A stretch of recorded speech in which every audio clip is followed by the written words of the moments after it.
কিভাবে কোথায় পাওয়া গেছে একটু দেখাও, কোন জায়গাটাতে?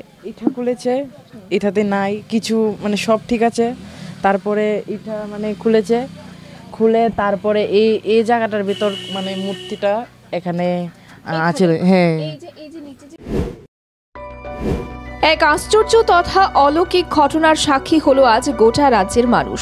জল তুলতে গিয়ে কলের ভেতর থেকে পিতলের কালী মূর্তি উদ্ধারকে কেন্দ্র করে হাজার হাজার মানুষের মনে উদ্দীপনা, আর তার সাথে উকি মারছে নানা প্রশ্ন। সেই প্রশ্নের উত্তর খুঁজতেই আমরা পৌঁছে গেলাম আজ নন্দননগরে। উল্লেখ্য, নন্দননগরের পালপাড়ার বাসিন্দা নিতাই রুদ্রপালের বাড়িতে গতকাল অনুষ্ঠিত হয় কালী পুজো। আর কালকেই আকস্মিকভাবে ওনার বাড়ির জল তোলার কলের পাইপ থেকে উদ্ধার হয় একটি পিতলের কালী মায়ের মূর্তি। কিভাবে কি ঘটল সেদিন, সেটাই তুলে ধরব আজকের প্রতিবেদনে। আমরা এই মুহূর্তে নন্দননগরের বাসিন্দা নিতাই রুদ্রপালের বাড়িতে, সেই স্থানে দাঁড়িয়ে আছি যেখান থেকে গতকাল কালী মায়ের পিতলের মূর্তিটি পাওয়া যায়। মূর্তিটি প্রথম চোখে পড়েছিল নিতাই বাবুর ছেলে দীপঙ্কর রুদ্রপালের। দীপঙ্করের সাথে কথা বলে জানব ঘটনার বিস্তারিত। আমার সঙ্গে এখন রয়েছে দীপঙ্কর রুদ্রপাল। তোমার থেকে জানবো, এই যে আজকে যে মূর্তিটা যে পাওয়া গেছে গতকালকে নাকি না আজকে, কালকে পাওয়া গেছে মূর্তিটা। আচ্ছা, মূর্তিটা কোথায় কিভাবে পাওয়া গেছে? প্রথম কে দেখেছিল? তুমি দেখেছিলে? হ্যাঁ। আচ্ছা, কিভাবে কোথায় পাওয়া গেছে একটু দেখাও, কোন জায়গাটাতে? এটা খুলেছে, এটাতে নাই কিছু, মানে সব ঠিক আছে।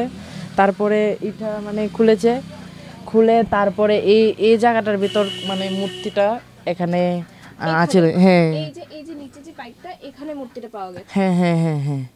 তারপরে হাত দিয়ে খুলে তারপরে মার কাছে দিয়েছিল। আচ্ছা, প্রথম মূর্তিটা কে দেখেছিল? প্রথম আমি ওই নিচের ওয়াশারটা খোলার পর আমি দেখেছি। তুমি দেখেছিলে? আচ্ছা দীপঙ্কর, আমরা শুনতে পেয়েছি যে কয়েক মাস, 1-2 মাস আগে তুমি বাড়ি থেকে কোথাও হারিয়ে গেছিলে, ঠিক আছে? তখন যে ঘটনাটা হয়েছিল, তোমার মনে আছে তখনের ঘটনাটা? না, এখন কিছু মনে নেই। আচ্ছা, এই যে মায়ের মূর্তিটা পেলে কেমন লাগছে তোমার? খুব ভালো, আনন্দ হচ্ছে। আচ্ছা, তুমি এমনিতে আর অন্য কোনো ঠাকুরের ভক্ত বা পুজো করো? শিব ঠাকুরকে পুজো করো। আর কালকে শিব চতুর্দশী ছিল, আর কালকে কালী পুজো ছিল, মানুষের পুজো। হ্যাঁ হ্যাঁ হ্যাঁ। তো কেমন লাগছে মায়ের মূর্তিটা পাওয়া গেল? খুব আনন্দ মানে লাগছে, খুব আনন্দ লাগছে। তো আমরা দীপঙ্করের সাথে কথা বললাম। এই যে কলটা দেখতে পাচ্ছেন আপনারা, ঠিক এই কলটা থেকেই কিন্তু মূর্তিটা পাওয়া গেছিল কালকে।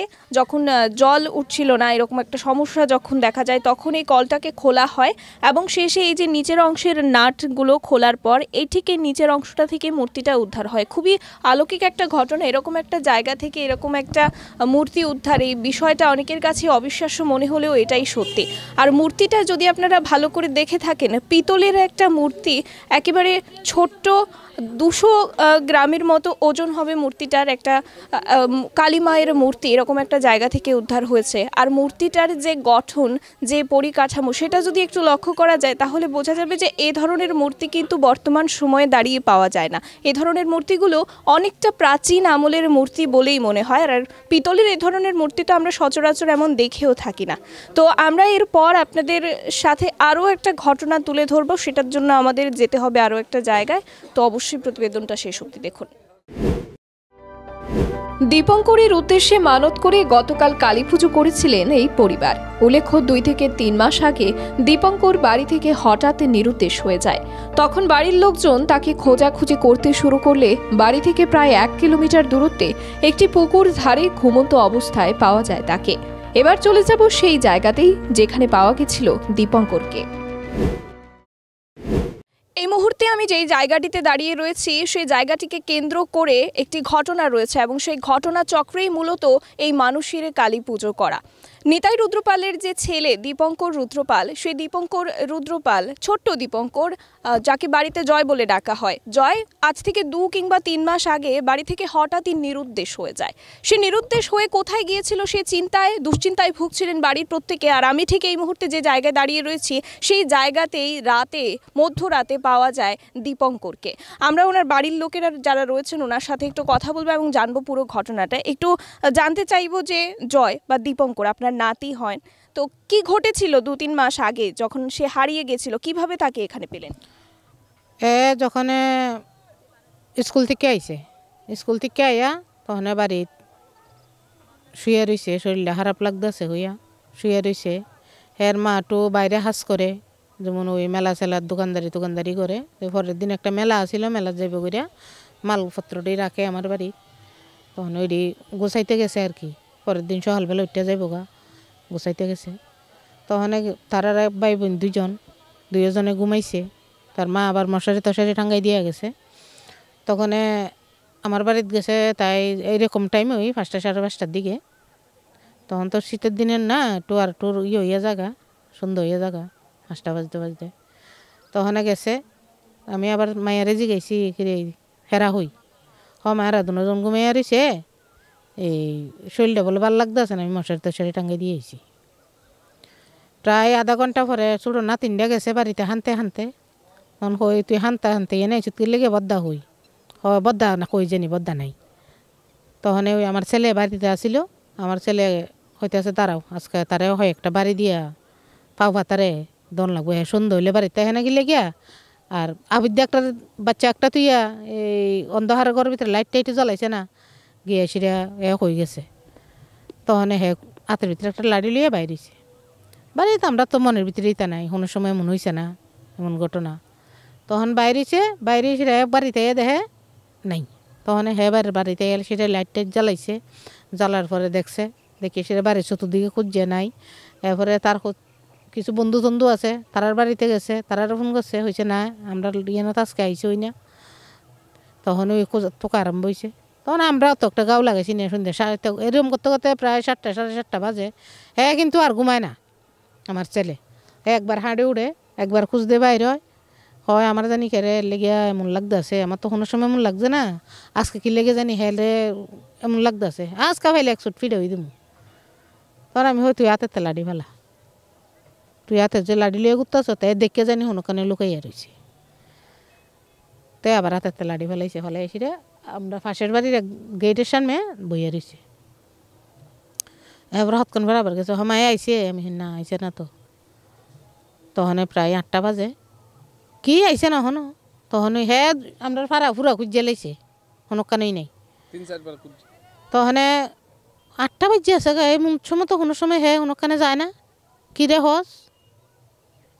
তখন আমরা সবাই দুশ্চিন্তাত পড়ে গেছি গিয়া, আইসি সবাই চিল্লি ভাল্লি আরম্ভ হয়ে গেছে কেউ রে ইয়েও নাই। তখন আমার ছেলে বাইরেছে, তখন এই রাস্তাটা দিয়ে ওই জায়গাটাতে আইছে এদিকে খুঁজতে। আর কিছু লোক গেছে এদিক দিয়ে খুঁজছে, বাপু যে এদিকে দিয়ে ঘুরে বাইরে শ্মশানের এদিক দিয়ে ঢুকিয়া।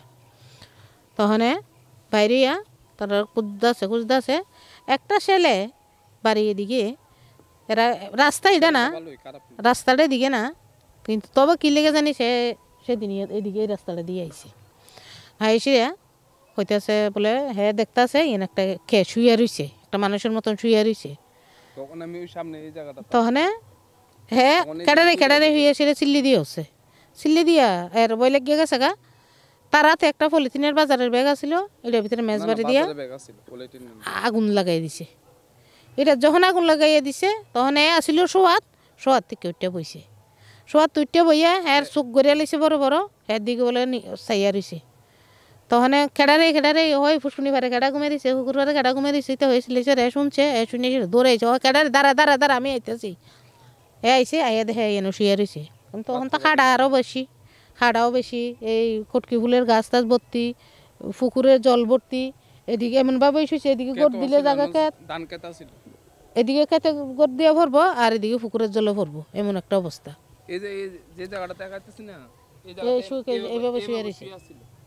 আমরা একটু ভালো করে দেখানোর চেষ্টা করব।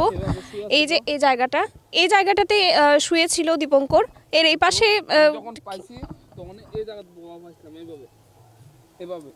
আমি যখন আইছি তখন এখান থেকে লগে বামাতে, আমার নিজের বামাতে, তখন আমি দৌড়া রয়েছি।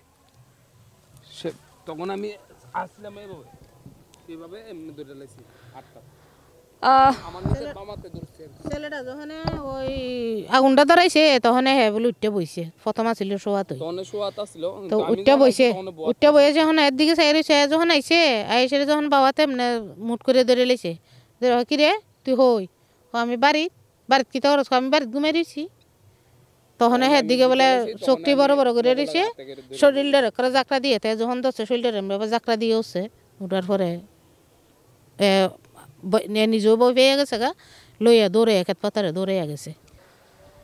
গরিয়াম হয়েছি না ওই শিবের চতুর্দশী উপলক্ষে, যেহেতু হে একটু শিবের ভক্ত, ছোটোর থেকে একটু শিবের পূজা টুজা করে, তখন ওই শিবের চতুর্দশী উপলক্ষে আগের দিন শিব পূজা, বাইকনা কিন্তু একদম এই পূজার আগের দিন শিব পূজা দিছি, পরের দিন পূজা।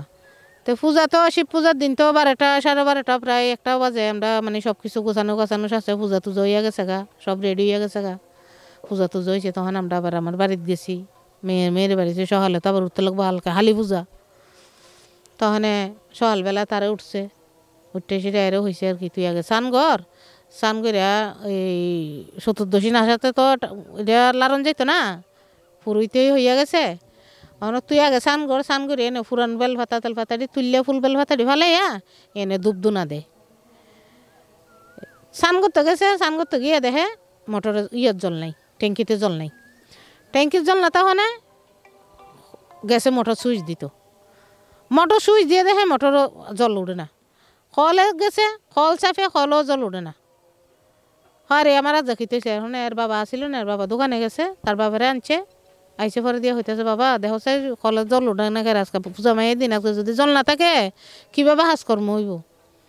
তখন এর বাবা গিয়া মোটরটা দেখছে, মোটর দেখে কোনো ডিস্টার্ব নেই, এই কলে গেছে, কলে গিয়া হতকান চাপছে, দেখুন জলের শোনাও ইয়ে নেই। তখন গিয়া নাট খুলছে, নাট খুললে উপরের মুখটা ডাকনাটা না, উপরের ডাকনাটা খুলছে, উপরের ডাকনাটা খুললে তুইছে, খুললে রাখিয়া দেখে ওয়াশার তো ওয়াশার সব ঠিক আছে। এমনি চাইয়া দেখলো পাইবে কিচ্ছু আসেনি, নাই। তখন ওয়াশারটা খুলছে, তখন নিচের জয়েন্টটা খুলতে গেছে, নিচের জয়েন্টটা যখন খুলতে গেছে তখন ওই আর নাটগুলো গুলন জানা, তখন স্কুবিলে ডানছে, আইনে সেটা নাটগুলো হাঁটছে, খাইটিয়া এটা নামাইছে। তবে কিন্তু হের বাবারও দিকে লক্ষ্য নেই। তখন নাটি হাইটে যখন দেখতেছে হের বাবা কিতা করছে, এনে গেছে গিয়ে সেটা দেখে এনো একটা ফাইভের ভিতরে চিক করতে আছে। সাথে আমার একজন বাইজি ছিল, তারা ডাক্কে হইতেছে, এই পপি দেখছে লো এটা কিতা, দেখ এটা কেমন চিক করতে আছে। তাই হইতেছে দা কিতা না কিতা আমি ধরতাম না। তখন তার বাবার হয়েছে, বাবা দেখো এটা কিতা।